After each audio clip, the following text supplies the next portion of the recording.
তুমি হচ্ছে ওই বোকা, যেই বোকা নিজে বিয়ে না করে একটা পুরুষের সাথে কথা বলার পরে ওই পুরুষকে প্রেমিক বলো, দুশ্চরিত্র বলো না, অথচ একই পুরুষ অন্য মহিলাকে বিয়ে না করে কথা বলে তাকে দুশ্চরিত্র বলো।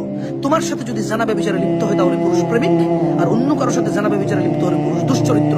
তুমি হচ্ছে সেই বোকা মেয়ে। আই এম সরি, আমার মুখ বাঁকা হয়ে যায়। I am very sorry sister. বোন আমার, আমি আন্তরিকভাবে ক্ষমা চাচ্ছি, আমার মুখ বাঁকা হয়ে যায়, আমার হাত পা নড়ে চড়ে, আমার রক্ত সঞ্চালনের গতি বেড়ে যায় তোমাকে নিয়ে এগুলো বলতে গেলে। আমার হচ্ছে টেলিভিশনে ইন্টারনেটে অনেক সুন্দর করে কথা বলে অনেক হুজুররা, ওইরকম করে বলা হয়, তো আমি পারি না। আমি এইসব বিষয়ে কথা বলতে গেলে পারি না সুন্দর করে বলতে, আমি কি করবো বলো? আর ওই যে ওই ছেলে, ও তো কাপুরুষ যে বিয়ের ঘোষণা দিতে জানে না। হ্যাঁ, এই পৃথিবীতে লক্ষ কোটি মানুষ, এক এক দেশের মানুষ এক এক রকম রাস্তায় বের হলে একটা ছেলে যদি মেয়ের দিকে তাকায়, মেয়ে পছন্দ হতেই পারে, কিন্তু এখন ও কত বোকা বলে যে একেই বিয়ে করতে হবে, ও পছন্দ হইতেই পারে, কেন হবে না? পুরুষ মেয়ের প্রতি আকর্ষণ আছে, এটাই তো স্বাভাবিক। এই জন্যই তো আমার সংযত হইতে বলছে, সংযত থাকতে বলছে, চক্ষু নিচ রাখতে বলছে, ধৈর্য ধরতে বলছে, সিয়াম পালন করে তাকওয়া বৃদ্ধি করতে বলছে। নিজের বিবাহ করে অন্য অন্য জায়গায় যদি খায়েশ জাগে সেখানে গিয়ে যাওয়া হারাম, বউয়ের কাছে আসবে, সেই জন্যই তো, কারণ ওর ভালো লাগবে অন্য জায়গায়। বোন আমার, তুমি কি আমার কথা শুনছো?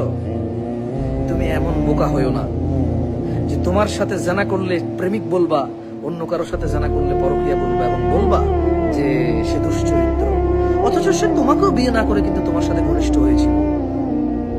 আচ্ছা বলো তো, তোমাকে বিয়ের পূর্বে যদি অনেক ঘনিষ্ঠ হয়, যদি সে চরিত্রহীন আর জানাকারী না হয়, তাহলে সে আরেকটা মহিলার সাথে যদি অনেক ঘনিষ্ঠ হয়, 2 বছর 4 বছর পর যদি তাকে বিয়ে করে, তাহলে তার চরিত্র খারাপ কি আর বলা যাবে? তার তো চরিত্র পরিষ্কার করে ফেলার জন্য বিয়ে একটা শব্দ আছে। তার জানা মতে সে যা খুশি তা করবে, বিয়ে করলে হালাল হয়ে যাবে। আর আশ্চর্য, একটা গ্লাসের মধ্যে আমি মদ খেলাম 6 মাস, এরপরে একই গ্লাস আমি দুধ ঢেলে খেলাম, আর আমি বললাম যে 6 মাসের মদ সব হালাল হয়ে গেছে।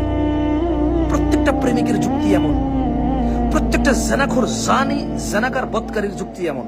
কি বলে যে আমি হারামকে হালাল করতে চাই। আরে হারামকে কিভাবে তুমি হালাল করবা?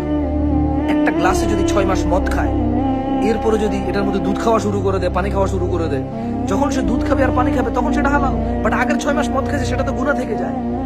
ওই গুনার একটা মানে ক্ষমা ক্ষমা তওবা আছে, ওই গুনার জন্য ইতস্ততা আছে, ওই গুনার জন্য সংকোচ আছে, ওই গুনার জন্য লজ্জা আছে, ওই গুনার জন্য কি বলে এটাকে, ফিরে আসতে হবে, তোর জন্য ক্ষমা চাইতে হবে তো, এবং আল্লাহ ক্ষমা আশা করতে হবে, আবার ভয় পেতে হবে জাহান্নামের আযাবের। What a lame logic, what a lame logic. মেয়ে বলছে আমার হাজবেন্ড চরিত্রহীন, আমি ওর সাথে পছন্দ করে বিয়ে করছি, ও চরিত্রহীন। আরে চরিত্রহীনকেই তো তুমি বিয়ে করছো, ওর চরিত্রহীন নতুন করে বলছো কেন? তোমার কাছে কেন মনে হয় তোমার সাথে জানা করলে এটা চরিত্রহীনতার মধ্যে পড়ে না? কারণ তুমি কি জানা কি তোমার অধিক মানে জানা গুনাহ আল্লাহ হারাম করেছে, তুমি হারাম করো নাই তো, যে তোমার সাথে করলে জানা হারাম হবে না, অন্য কারোর সাথে করলে জানা হারাম হবে? জানা তো হুকুম নির্ধারণকারী তো তুমি না, আল্লাহ জানা হারাম করেছে। তো তোমার সাথে করবে, যার সাথে করবে, এটা হারাম। বোন আমার, তুমি বোকা হয়েও না।